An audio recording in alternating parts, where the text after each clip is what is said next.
Hi everyone, welcome back. Today we're going to continue our discussion about the sensory systems of the human nervous system and talk about the auditory system. I thank you also for your midterm feedback that I collected and read today. And I'll send a little message kind of summarizing what I learned from the feedback. So now that we're done the visual system, we're going to move on and think of another sensory system, the human auditory system. We're going to think about animal brains as well in this lecture. We're going to discuss the auditory system, these 5 topics. We'll talk first about kind of the general properties of sound and the properties of our language and music. Then we'll talk about the functional anatomy, much like we did with the visual system. We'll focus in on the neural activity of individual cells and see how they represent different types of information about the auditory stimulus. And then we'll focus on kind of uniquely human concepts of language and music and think about how our auditory system is specially developed to process other human speech sounds and musical sounds. And finally, we'll complete our discussion today talking a little bit about auditory communication in animals besides humans. So language and music are pervasive across our human culture. And the language of every culture follows a set of basic rules, indicating to us that there's some similarities across all these different languages. And also people across all different cultures make music. And language and music allow us to organize the world and to interact with one another. And they're adaptive, they're evolutionarily effective in that people who can communicate well with others and with their children are going to be more effective parents and more effective citizens in the society. Our auditory system, going down to the lowest level, is developed to detect sound waves. Sound waves are the stimulus that the auditory system measures. A sound wave is an undulating displacement of molecules. That is, it's a vibration of the density of molecules in the air moving through the air, such that there are areas with large density of molecules and relatively sparse density of molecules. And these ripple off from the source of the sound rhythmically. So here's a tuning fork. You might remember from physics class that when struck, vibrates and compresses the air on one side and makes the air on the other side more sparse. And this vibration in the pressure of the air, or this ripple in the pressure of the air, gets transmitted distant. If you measure that density of air at some point away from the tuning fork, and you plot the air pressure in that location over time, you'll see from that sound wave that the air pressure increases and decreases rhythmically. In this case, once every about a second and a half. And we call these waves, these rhythmic waves, sine waves that are shaped in this way. And a cycle of a sine wave is one complete change from low pressure to high pressure to low pressure again. Okay, so one cycle is this change from low to high. And we'll talk about these cycles throughout the course today. So with respect to these undulating waves of air pressure or water pressure, if you're underwater, we can represent 3 different properties. So there's 3 different physical properties that we seem to be able to distinguish amongst these different types of pressure waves. First is that the frequency by which the air density is rippling through the air seems to influence the perceived pitch that we hear it at.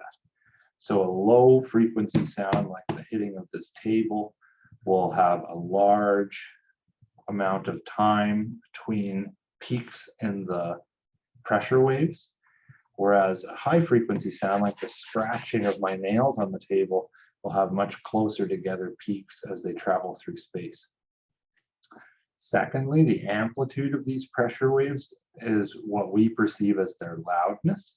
So I can knock quietly on the table or firmly on the table. The same frequency will be emitted, but these changes in air pressure will be much larger when I hit the table hard, creating these loud sounds as opposed to soft sounds. And thirdly, the final aspect of sounds that we can detect with our auditory system is their complexity. That is, that even individual frequency of sound can change in how complex it sounds. For instance, the same note played on many different instruments has very different feels because of the different types of sound waves that are making up that simple tone, that vibration. We'll talk in more detail about this, but we can see that we can have a simple tone like a tuning fork creates, or more complex tones like are made by instruments. Okay, so we've talked about these on the previous slides, but I'll repeat it again. The frequency of a sound is the number of cycles of that wave per some amount of time. So in hertz, it's cycles per second. So we could say how many ripples of air pressure pass this point per second. And this corresponds to our perception of the pitch. So low pitches have lower frequencies, fewer cycles per second. And higher pitches have higher frequencies. And we hear these differences in frequency as differences in pitch. So when you play the different notes on a piano, each one has different frequencies that it's vibrating the air as the piece of wood hits the strings of the piano. Our perceptual system, just like our visual system, our auditory system is only attuned to a narrow range of the potential frequencies that we could hear. So there's a large range of vibrations out in the world, and the ones that we can hear are only a subset of those. And you can see from this graph that other animals have different ranges. So whales and dolphins can hear much lower and much higher frequency sounds, as can dogs, as you know if you've ever trained a dog with a dog whistle. So our hearing is best between the frequencies of about 20 hertz and 20,000 hertz here.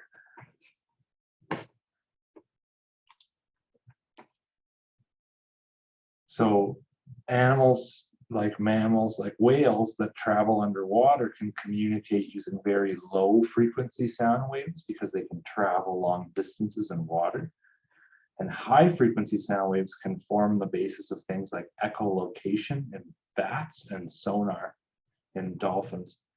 So dolphins can produce little chirps or bursts of sounds and listen to the echoes that bounce off things. Secondly, we talked about the amplitude of these sound waves. Their intensity or loudness, it can be measured usually in decibels. The magnitude, this represents how much the air molecules are changing from the area of high to low pressure. And this corresponds to what we perceive as differences in loudness. So soft sounds have low amplitudes. So our nervous system is sensitive to these soft sounds in the range of normal speech, and we often can damage our hearing by being exposed to very loud sounds or even somewhat loud sounds for long periods of time. So you can see the tools you might use out in the yard are just near the range where you can damage your hearing, and a loud concert or kind of an airport type setting is much too loud for our auditory system, and this can lead to long-term damage. So rock music or other types of concerts are usually played at around 120 decibels and sometimes as high as 135. So hearing loss is quite common in musicians, even in symphony musicians. And even in young adults, prolonged listening to music in headphones or earbuds at too high a level can lead to long-term hearing loss. The third aspect of these sound waves that we can detect and our brains can process is their complexity.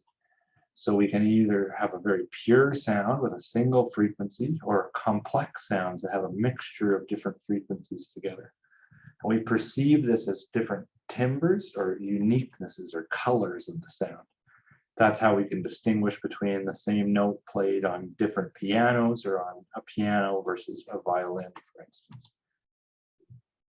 The sounds that come out of these instruments are made up of the fundamental frequency, which we perceive, like the middle C on a piano, but also multiples of that frequency called overtones or harmonics.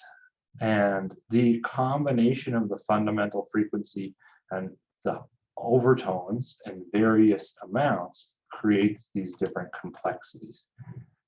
So here's the waveform, which is rhythmic, but here it's only showing one cycle produced by a single note of a clarinet. And that clarinet tone can be broken down into the fundamental tone as well as a sum of all these overtones. And so one way to think about this is in physics, we use something called the Fourier transform to turn any signal that changes over time into the sum of a bunch of sine waves. And this is an example of how any complex sound can be broken down into these sine waves in the same way. We'll see actually that our auditory system kind of does the opposite effect. It takes this sound and decomposes it back down into the various sine waves that made up it. So a complex tone is only called a complex tone if it repeats at a regular interval. So alternatively, aperiodic tones are completely random tones we call noise. So if you have a white noise maker in your bedroom to sleep, this is an example of completely random changes in the vibration of air molecules.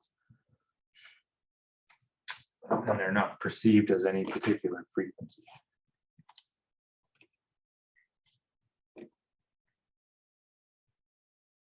So our perception of sound is unique.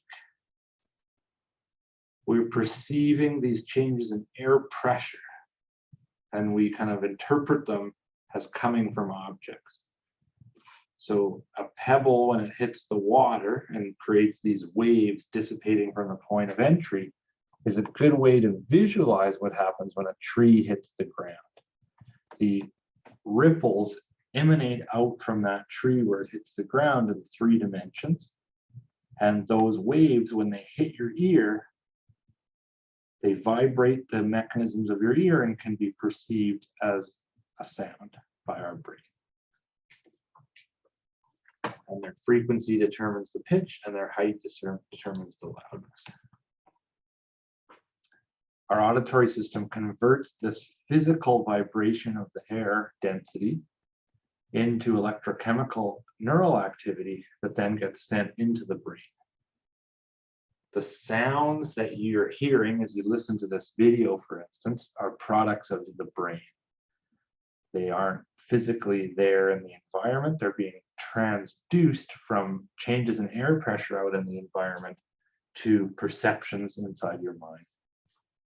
And we are extraordinarily sensitive to these sound waves. We can detect tiny displacements of air molecules, very, very small, if we have a sufficient amount of quietness to hear amongst the noise.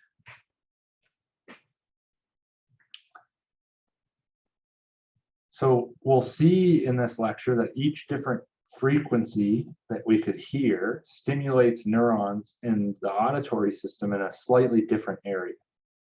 So your brain is able to interpret which frequencies it's hearing as it listens to the world.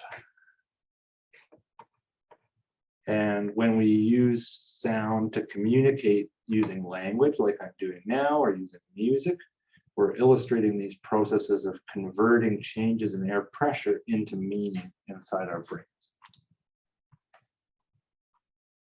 So language and music both convey meaning and they evoke emotions. We'll see in the class that the left temporal lobe is important for analyzing our speech, and our right temporal lobe is important for analyzing our music.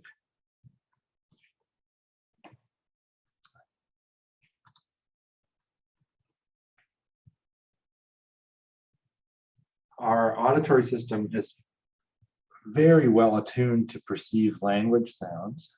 If you play people sounds, they can usually distinguish different sounds from one another if they're occurring about 5 per second. And if it's any faster than 5 per second, it sounds like a constant buzz. However, our normal speech sounds occur between 8 and 10 times a second. And we can even understand speech as fast as 30 segments a second if you speed up this YouTube video, for instance. And so our auditory system is amazing at distinguishing these different sounds that can occur very quickly together in time. And this is one kind of an ongoing question in neuroscience. A sound segment is like a distinct unit of sound, like a phoneme. Some interesting properties of language are that just like our visual system, we can hear variations in sound identically. So we can hear a vibration in the air, we can perceive it as a D sound, even though it might hit our ears in many different ways because of the context in which it occurs. So even if there's small differences in pronunciation between different letters, our auditory system can categorize them nonetheless. But this makes learning other languages difficult because of the way our brain does this with our own language. When we listen to music, the loudness of the music is actually subjective. So one person's loud music can be heard to be moderately loud by someone else.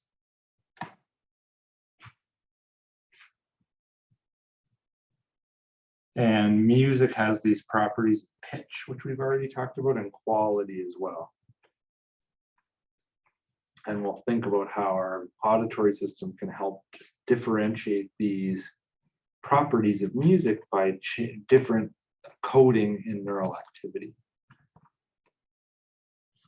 So with respect to a piano, 3 notes on a piano, say middle C, E, and G might be played, and we might record the pressure waves that get produced by the piano, and we might use a Fourier transform to convert them into a plot like this called a spectrograph, showing the frequency on this axis and the amplitude on this axis. So these are the different frequencies of sounds, and these are how big the sine waves were. And we can see that the C, E, and G have progressively faster fundamental frequencies. So the C frequency, I think, is a 400 or 200 hertz, something around there. And the G and E and G are higher than that. You can also see all the harmonics, the multiples of that frequency that are present, creating these complex sounds.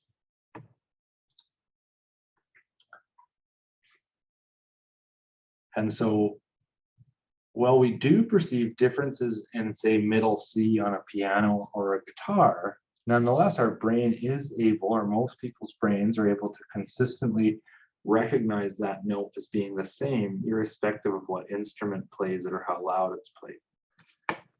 We'll see that the right temporal lobe extracts pitch from sound, and so it can differentiate the actual pitch being played, the fundamental frequency, from the more complex sounds around.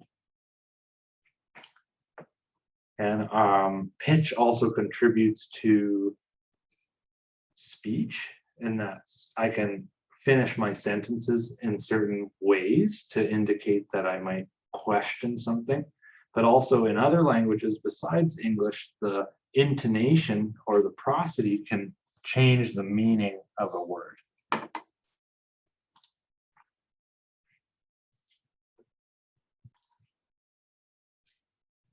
So after covering the basic properties of sound and sound waves, we'll now continue talking about the functional anatomy of the auditory system. We'll zoom into the ear and look at how the various mechanisms inside the ear transmit these incoming pressure waves into neural signals, which will be the topic of our third part of the lecture. So this outer part of our ear, called the pinnae, collects sound waves from the surrounding air, much like a satellite dish on your roof pulls in signals from the world. So the pinnae actually directs sound waves inside the ear canal and is particularly shaped in this way to pick up the sounds of our other members of our species. The auditory system converts mechanical energy, this vibrations in the air, into electrochemical energy, this signals being sent by neurons into the brain. And the information is routed into the brainstem and then up into the auditory cortex.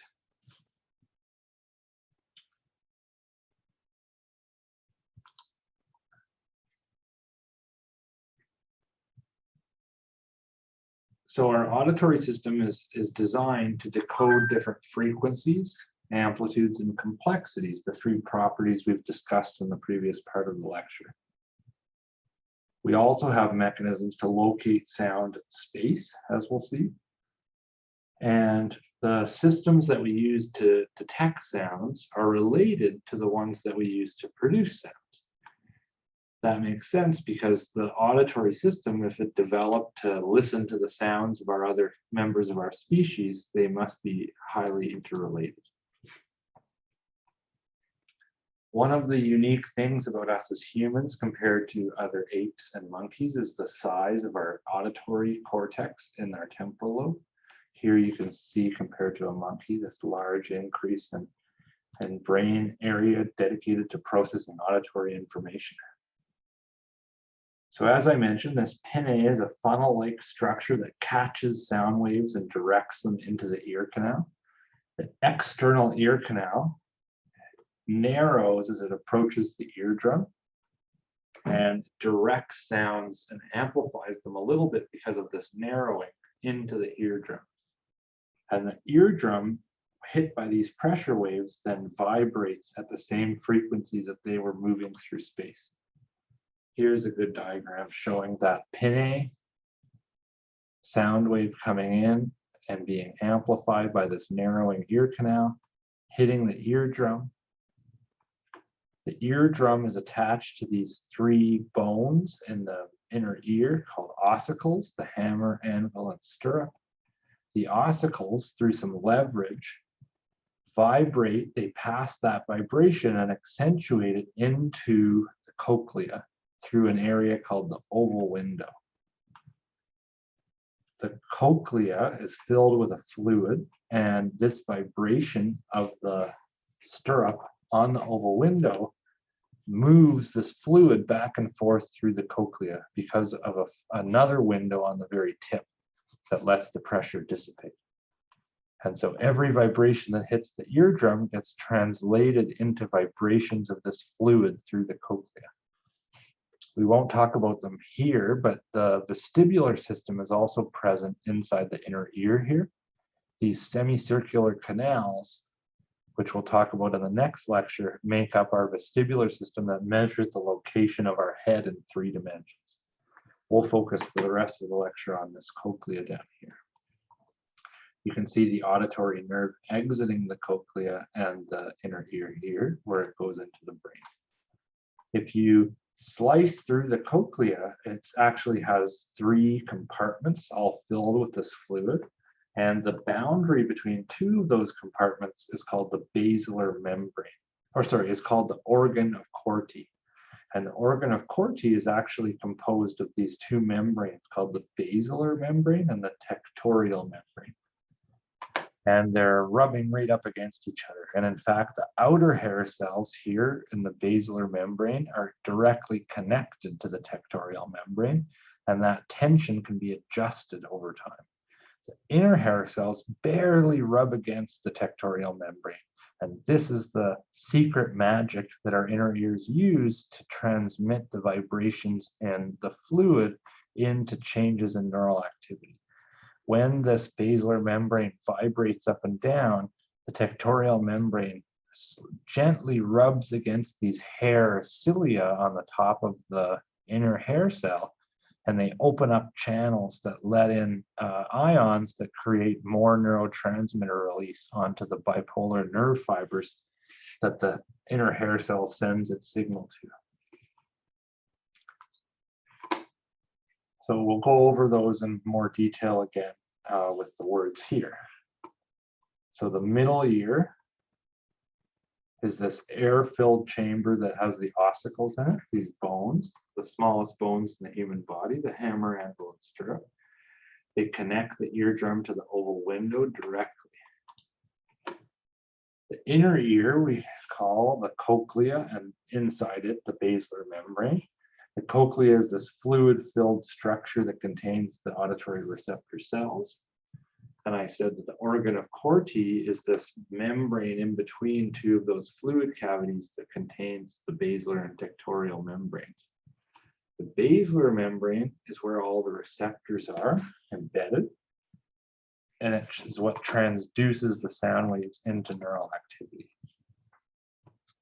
Inside this inner ear, we see those hair cells embedded in the basilar membrane. They're tipped by the cilia, which can be moved by the tectorial membrane to open up ion channels. So when waves in cochlear fluid occur, the outer hair cells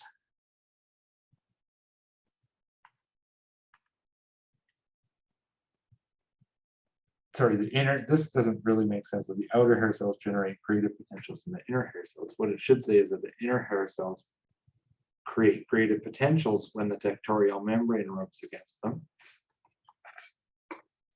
And these then act as auditory receptor cells. The tectorial membrane is this membrane that rubs across the basilar membrane to tickle those hair cells. The purpose of the outer hair cells is to keep a good tension between the basilar and tectorial membranes. So we can think about the fluid traveling through the cochlea and bending the basilar and tectorial membranes. And when those membranes bend, the cilia move slightly and these ion channels open up.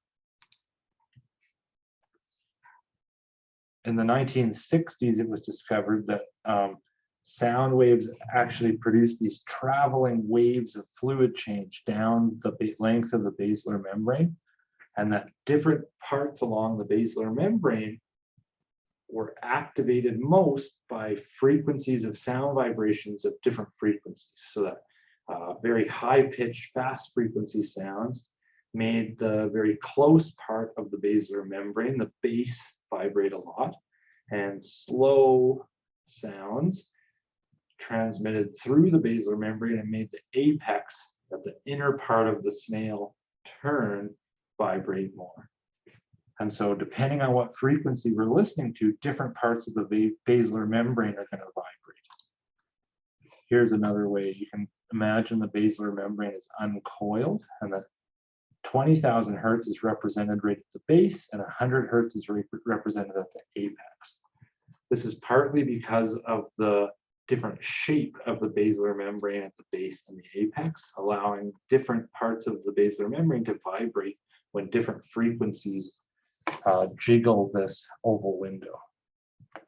So low frequencies in this narrow, thin, wide part of the basilar membrane at the apex, and high frequencies at the thick part near the base. And so sound waves of a particular frequency will produce maximal displacement of the basilar membrane, and therefore maximal activation of the hair cells at a particular location along the cochlea. So near the oval window, It's vibrated best by very high frequencies as high as 20,000 hertz. At the apex, far from the oval window, it's activated by low frequencies as low as 100 hertz. So the hair cells are the cells that do the transduction of sound waves into neural activity. Surprisingly, there's only about 3,500 inner hair cells in each of our ears, and about 3 times or 4 times as many, 12,000 outer hair cells. These outer hair cells, as I've mentioned, can alter the stiffness of the tictorial membrane in a feedback mechanism. So if you're in a very loud construction area, you can actually reduce the sensitivity of your basilar membrane so that it isn't activated by as the same sound.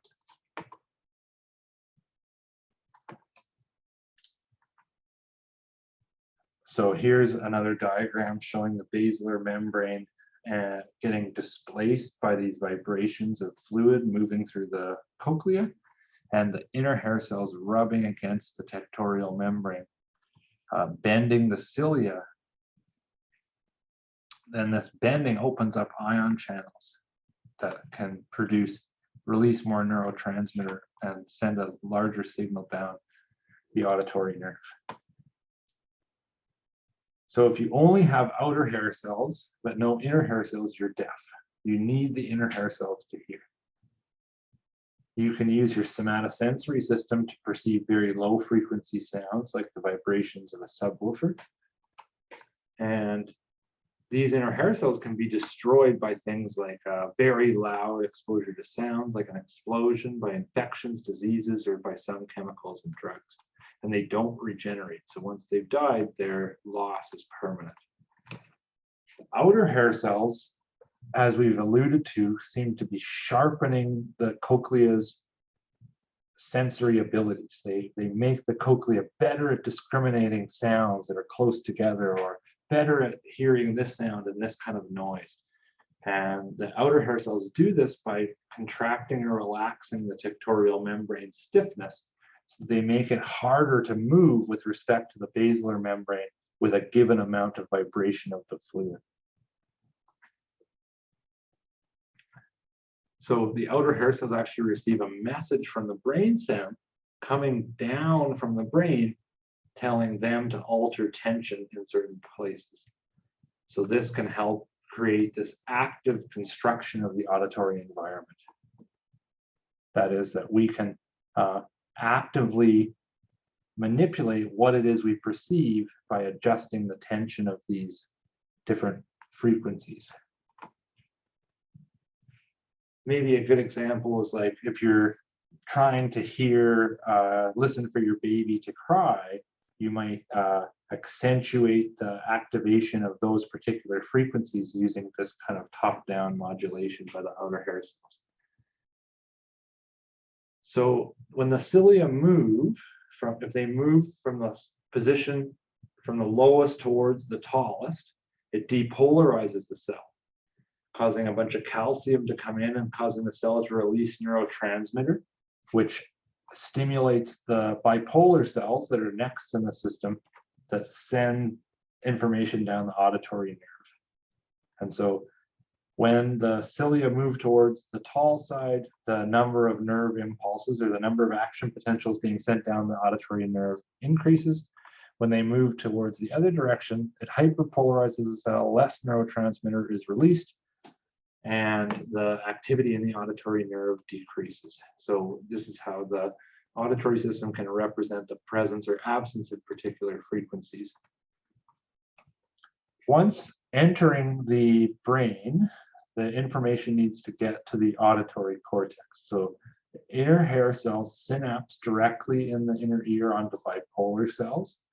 And these cells, axons, are what form the auditory nerve. The auditory nerve is part of the 8th cranial nerve,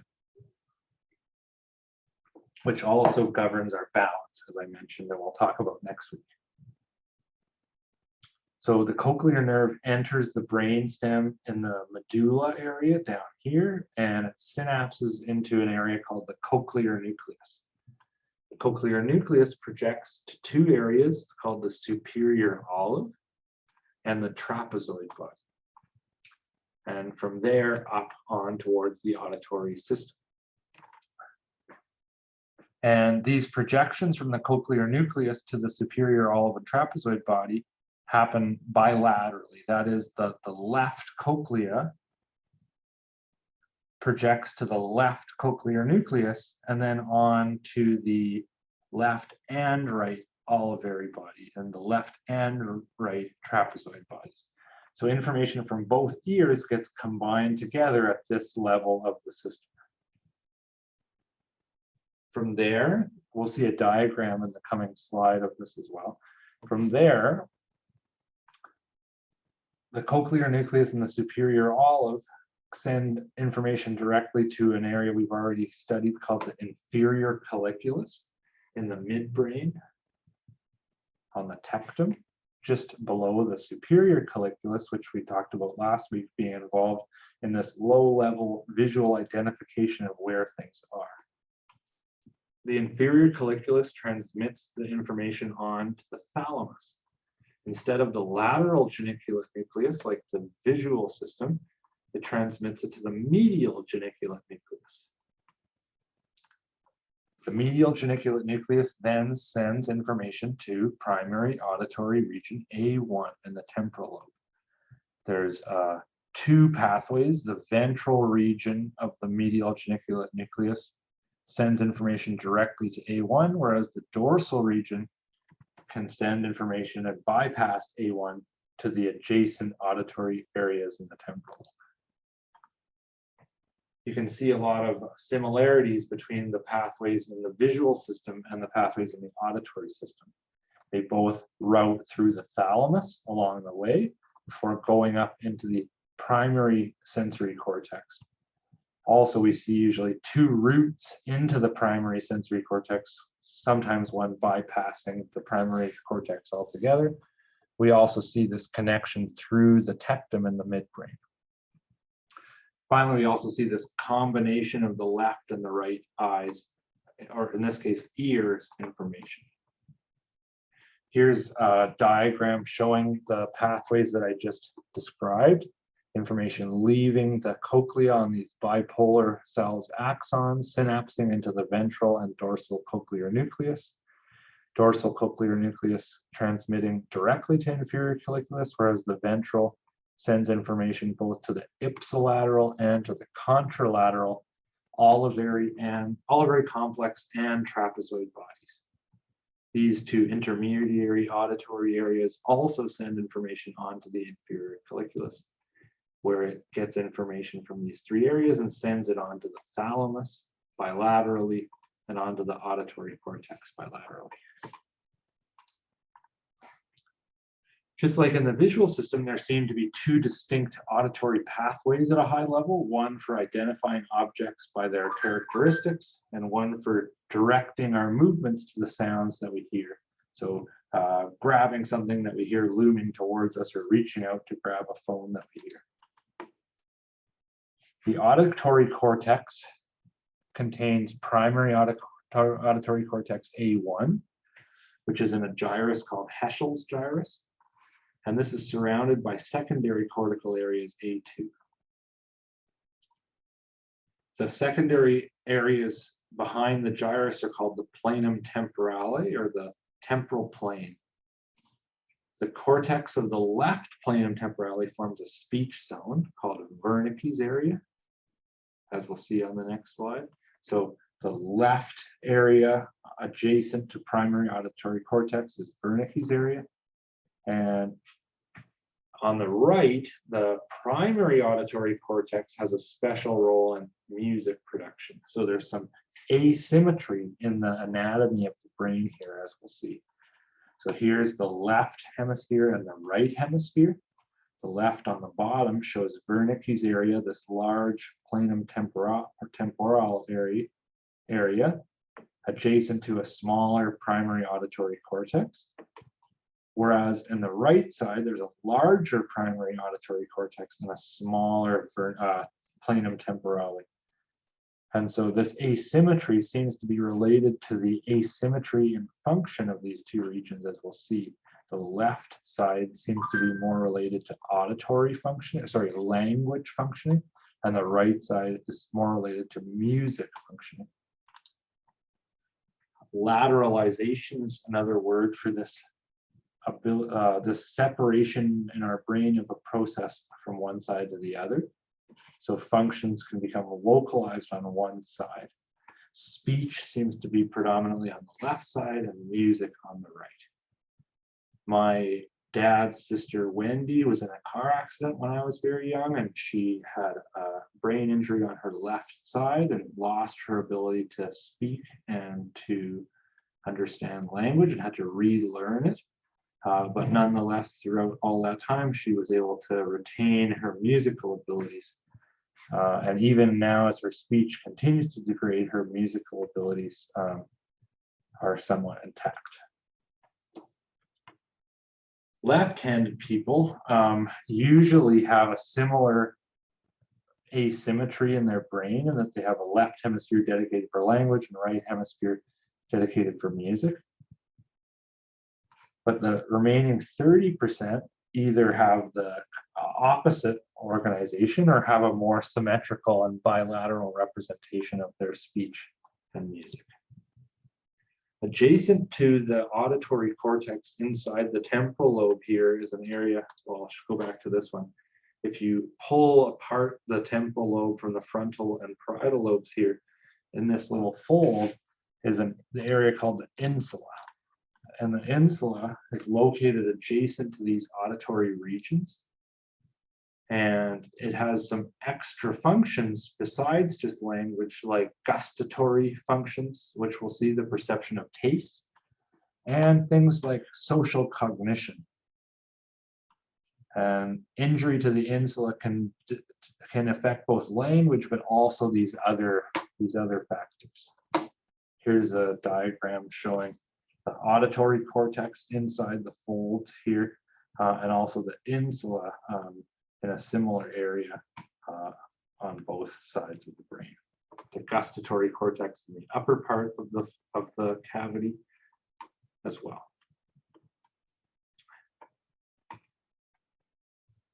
So these areas are very closely adjacent to one another.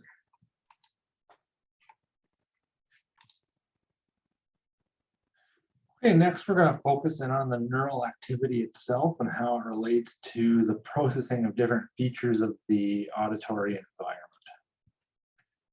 So when we talk about the visual system, we represented this thing called retinotopic representation. There was a representation of the map of the retina in each of the visual areas of the brain. And there was kind of an entire representation of the image we were seeing in each of these areas. In the auditory system, we have kind of an analogous idea called a tonotopic representation or a tonatopic representation. So the different hair cells in the cochlea tonotopically represent different frequencies because they vibrate only for certain frequencies most. So the hair cells near the base are activated by high frequencies, and we hear high-pitched sounds, and those at the apex are activated by low frequencies, and we hear low-pitched sounds. So there's this tonotopic representation in the cochlea. And it's not actually just like the visual system's rods and cones, one frequency that makes a hair cell fire, and it doesn't fire to any other frequencies, but it's more that has a sweet spot. So this graph is showing how loud a sound has to be to make the cell fire. And there's this area around 100 hertz for this cell and for 10,000 hertz for this cell, where a very quiet sound can still make that cell fire, whereas adjacent frequencies need much louder sounds to make the cell fire, and off the graph where there's no line, the cell doesn't fire at all. So each hair cell we can think of being maximally responsive to a particular set of frequencies, but also to the neighboring frequencies somewhat, just like our rods and cones. So this tonotopic representation continues from the basilar membrane into the cochlear nucleus. That is the bipolar cells that receive information from the inner hair cells in the apex, send information to one part of the cochlear nucleus, and the bipolar cells that receive information from the inner hair cells at the base send their information to a different part of the cochlear nucleus, and this gets maintained all the way up to the primary auditory cortex. So there's tonatopic maps at each level of the auditory system. So if we open up the brain of someone and look at their primary auditory cortex, Heschel's gyrus, we can see that the anterior sections towards the frontal lobe process low frequency sounds like the apex, and the posterior areas process high frequency sounds like the base of the cochlea. And so there's this representation of the different frequencies like a piano in our brains here. And when we're hearing different notes played on a piano, the various groups of cells here, or here, or here, or here are going to fire depending on what notes get played. Because of this tonatopic representation, an amazing technology called a cochlear implant has been developed to assist people who have degradation of their inner hair cells and they can't send action potentials down their auditory nerve anymore.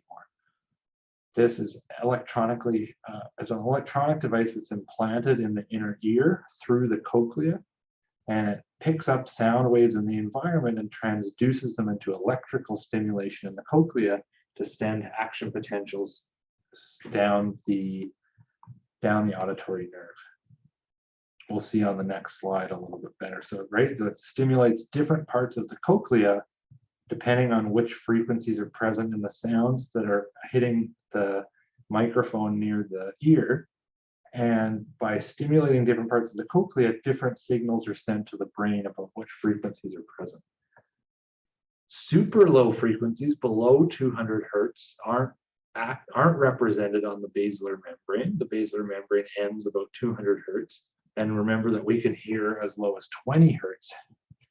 It seems like sounds in this very low frequency range are all represented at the apex. And it seems to be another thing used to represent these low frequency range is the rate of firing.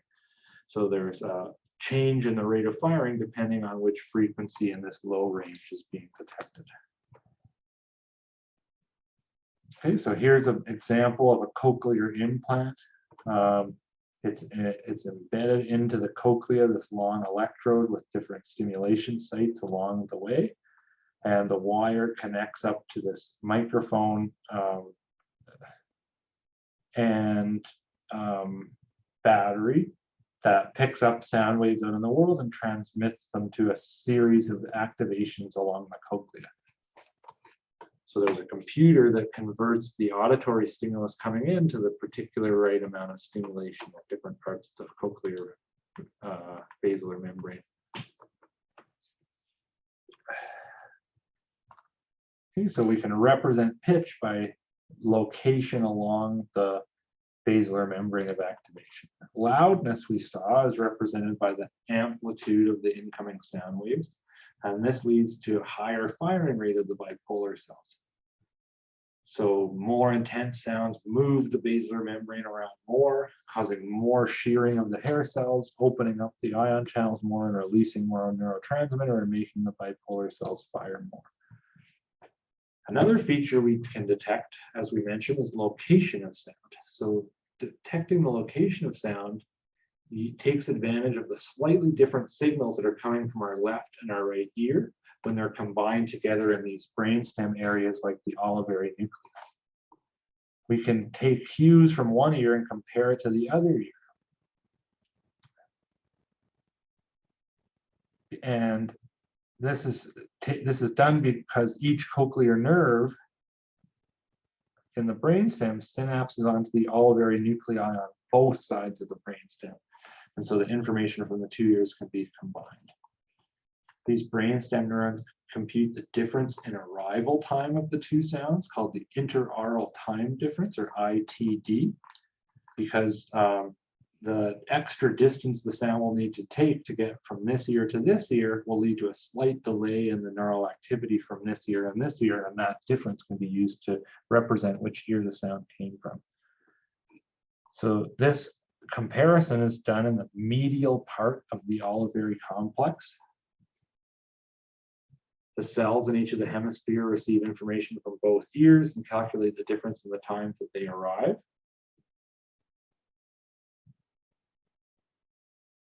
And when the two arrive at the same time, we can infer that the sound is either coming from in front or behind us and turn a little bit to hear which direction it's coming from. Another mechanism that our brain uses to detect the source location of a sound is the relative loudness on the left and the right, interaural intensity difference, or I. The head can absorb some of the sound waves, and so there's slightly less vibrations at the far ear than the close ear. And again, this comparison can be made. This time, this is done in the lateral part of the superior olive in the trapezoid body. This is predominantly for higher frequency sounds. And so we can detect high frequency sounds using this technique as well, the location in space. So even though this time difference might be relatively short, the auditory system can discriminate between them to identify the location of the stimulus production, but also it can morph them together in the end so that we hear a single sound. So it uses the difference and then it also washes over it in our perception. To take advantage of these inter-ear differences in time and amplitude, the owl actually has an asymmetry in the location of its ear opening, such that it has slight differences in the amount of sound it's picking up from above it to the right and the left side. And so it can detect the not just the location to the left and the right based off the relative timing to the left and the right ear, but also the height in space because of these offsets in the ear's location.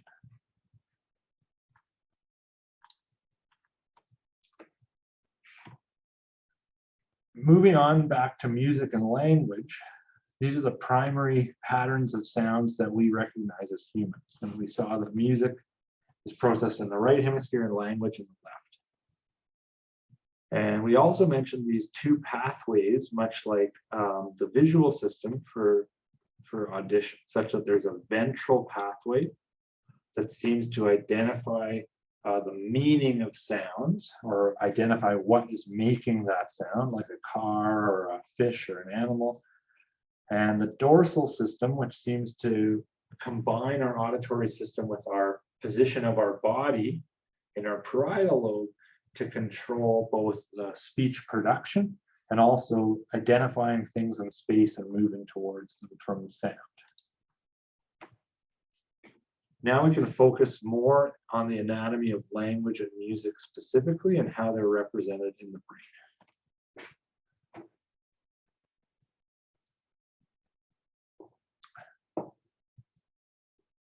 So, as we've seen, music is generally a right hemisphere task and language is a left hemisphere task.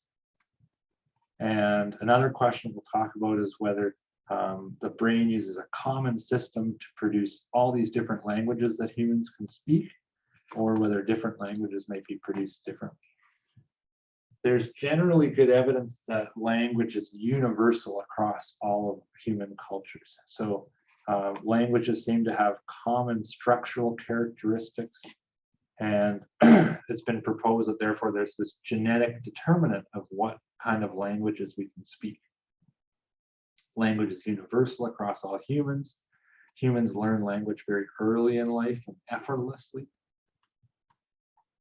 There's a sensitive period before around age 6 where we need to learn language effectively, indicating again this genetic determinant.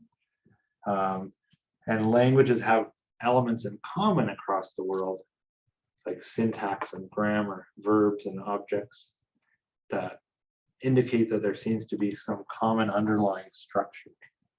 In the brain, there seems to be some important areas that were discovered first by studying patients with brain damage and their deficits, and then later by studying functional neuroimaging, looking at where blood was flowing in different tasks. Broca's area is an area in the left hemisphere frontal lobe that you've probably heard of that seems to work in synchrony with the motor cortex to produce the movements we need to make to speak. Wernicke's area is a posterior area in the left hemisphere that is in the temporal lobe, and it seems to be involved in our comprehension of language. So we have a speech comprehension area and a speech production area.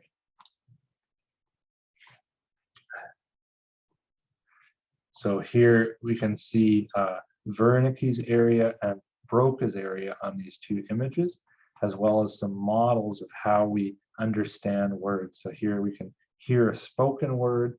The auditory stimulus is processed in A1, moves on to secondary auditory areas like Wernicke's area, and we comprehend the word that we're hearing. Okay, alternatively, if we want to say a word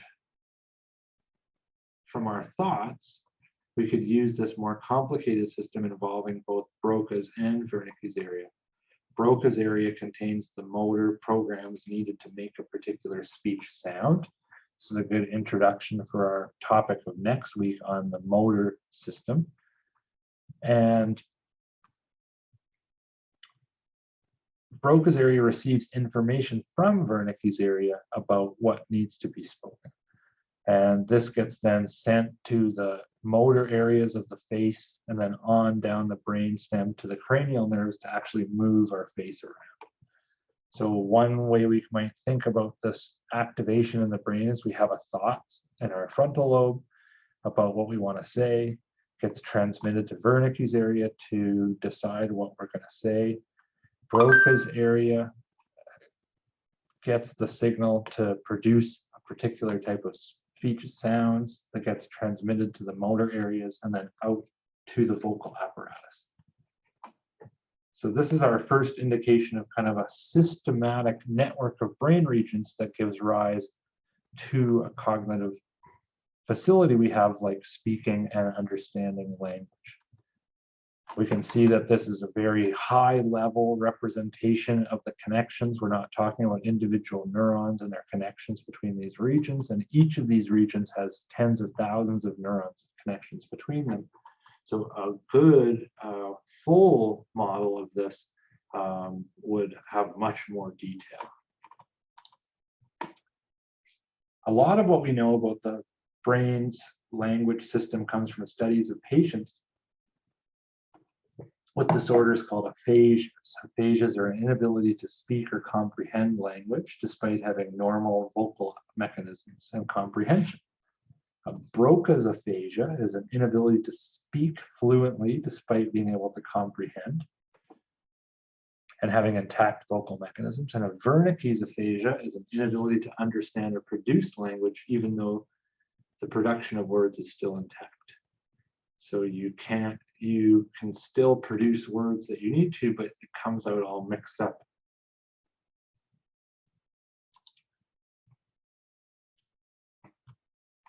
We talked about Dr. Penfield, this physician in Montreal that was stimulating the brains of individuals that were undergoing monitoring for epilepsy. Penfield was very important in stimulating the auditory cortex of these patients to identify which areas produce speech and which areas were associated with the perception of speech. Stimulation of the auditory cortex led to patients hearing faint sounds like ringing or buzzing or chirping. Stimulation of A1 produced simple tones like ringing sounds. And stimulation of Wernicke's area sometimes caused more high-level interpretations, like it's a sound and it sounds like a cricket. So you can think about this kind of more complex representations of sounds at these higher levels. Some areas that were stimulated with electricity disrupted speech, like the supplemental speech area in the dorsal part of the frontal lobe. stopped people when they were speaking. Some elicited speech, like stimulating the facial areas of the motor cortex and the somatosensory cortex, made some vocalizations related to movements of the mouth and tongue. So you can think about all the parts of this network, and stimulating them with little bits of electricity can activate the different parts. So, right, we can stimulate the supplemental speech area and make speech stop. We can stimulate these areas in the motor cortex dedicated to moving the mouth and throat and make speech start.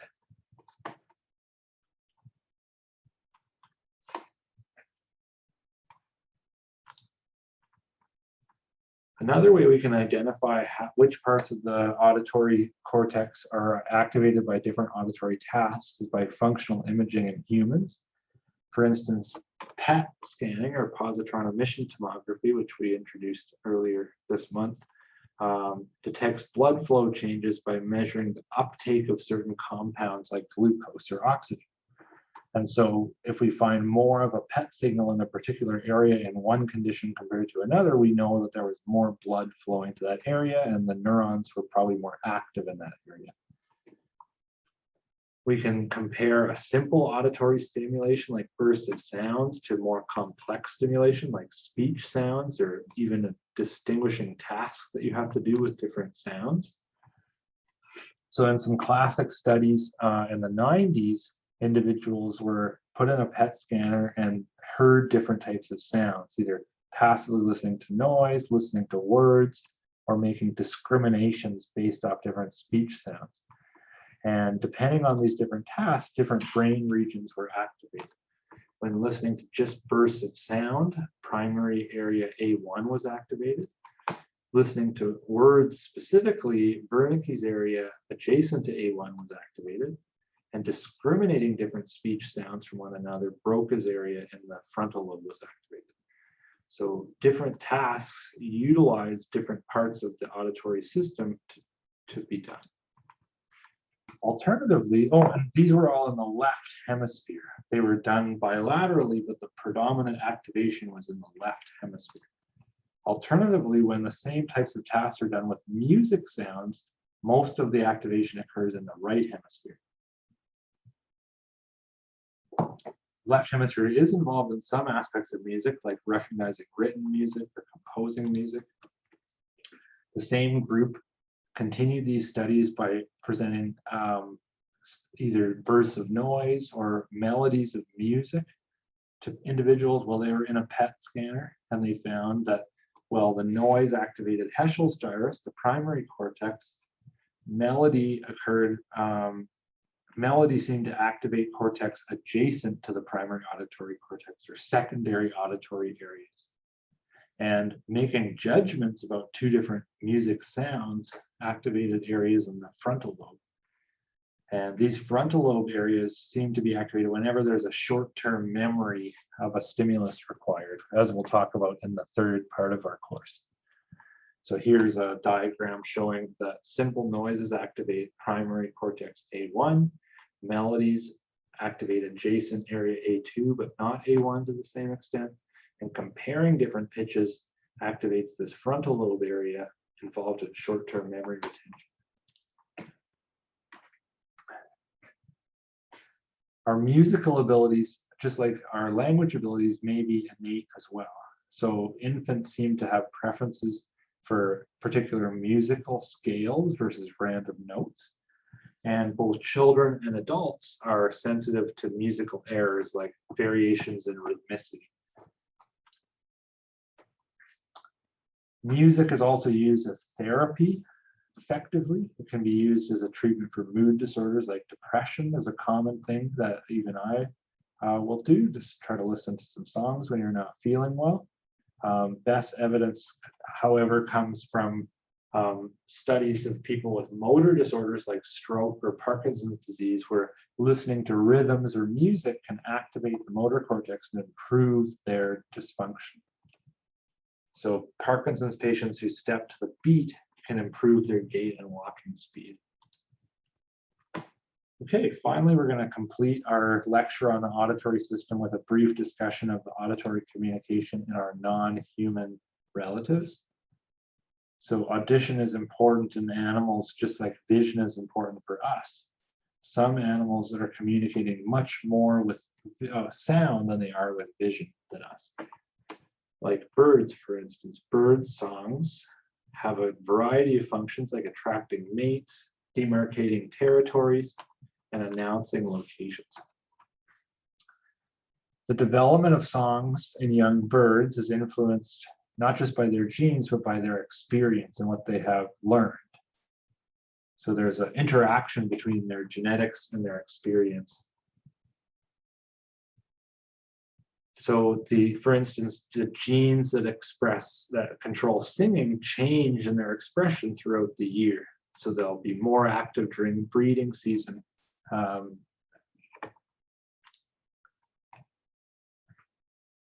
Particular groups of birds like sparrows can have a regional variation in their songs, indicating another language-like corollary of bird songs.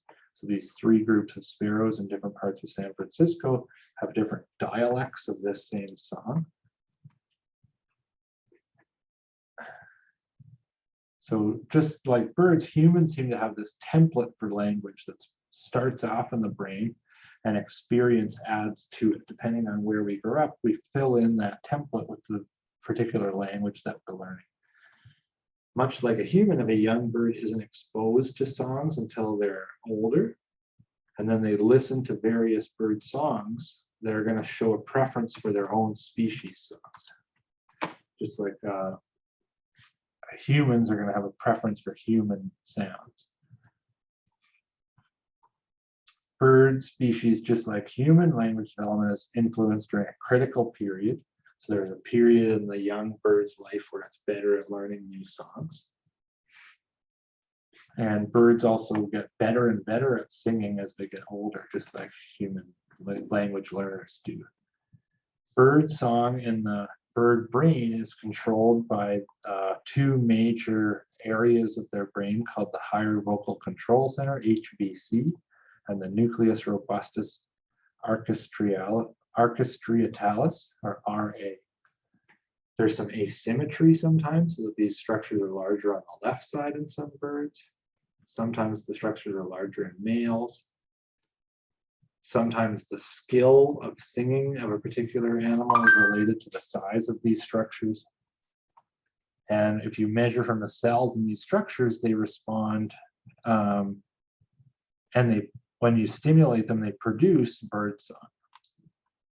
Here's a diagram showing the output from this system to the larynx, or what's called the syrinx of the bird, which makes these vocal sounds, receives information from this RA region and this HVC region, and they're part of this larger network that controls bird singing. Whale songs are a different example of a language used by an animal relative of ours. They use both AM, amplitude modulated sounds, and FM, frequency modulated sounds, just like our two types of radio stations that humans use. So they can either change the signal they're being sent by changing the volume over time, like I'm doing right now when I talk to you, or by changing the frequency over time. Whale songs are composed of predictable and regular sounds that are similar to a human musical song. Sometimes they can last half an hour. There's frequencies from 20 hertz to 24,000 hertz.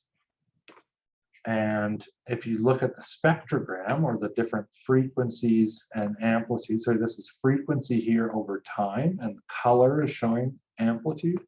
You can see that over time there's these bursts at particular frequencies, like the beating of a drum. Here you can see that in the time signal as well. So this is just showing how much the water is being displaced by the whale over time, has these rhythmic activations as well, which can be transmitted over large distances underwater. So again, showing a similarity in language abilities in these other animals besides humans, and likely using overlapping neural structures. Okay, so today we've talked about sound waves and audition. We've talked about the functional anatomy of the auditory system. We talked about the neural activity of neurons in the system and how they represent different types of auditory signals.